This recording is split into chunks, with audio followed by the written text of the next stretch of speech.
what it takes to live for Christ. The world we live in is harsh and cold. It's abusive and violent. Families are split in half, and the divorce rate is at an all-time high. Kids have gone from smoking weed to sniffing and inhaling different types of aerosols and other kinds of stuff. The news is filled with kidnappings, rapists, and murderers all around the clock. Kids are having sex at younger and younger ages. Schools are filled with young people that have no rules at home. So when they come to school, they just act a fool. Right? Y'all know some of them kids. That might even be you or been you. Today, young people want to share in the privileges of being an adult, but they don't want the responsibilities that come with it. Today, our financial institutions are strained and many people are out of work. Businesses are closing down and families can't afford to they can't even afford the bare necessities. And even with all that, the question remains, what does it take to live for Christ? Even with all that, in the world we live in today, this big old ball of confusion that keeps spinning around, ain't hanging on nothing. The world ain't hanging on nothing. God just put it up there. It's spinning around, it's just a big ball of confusion. Somebody know that song. But it really is. There's only a small group of people that are really holding it down for Christ. When you look at the whole world, it's really only a small group of people.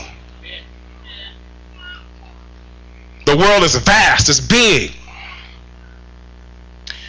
And so, you young people in the house might be saying to yourself, after all the stuff I just read and all the stuff that you see on the news, how in the world am I supposed to represent Christ in this world today? How can I do that? Young people, are you inspired to live for Christ? That's a question. Are you inspired to live for Christ?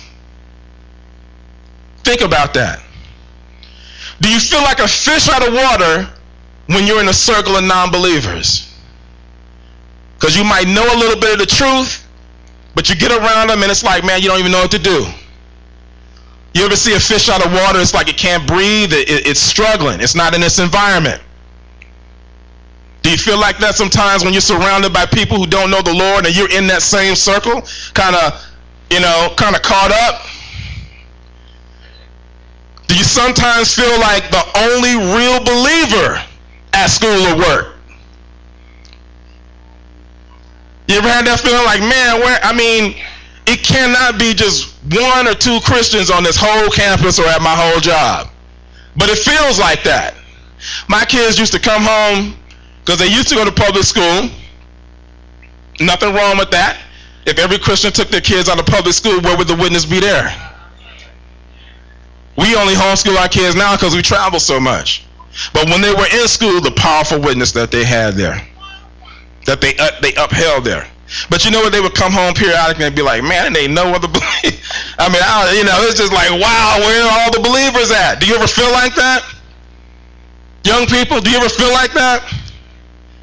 And those of us who are maybe not as young as some of these very young people, when you go to work, aren't you like, man, where are all the believers at? Because here it is.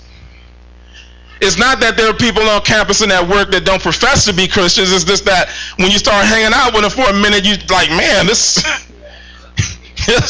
he cursing and doing all kind of dirt over here, man. I'm not feeling that.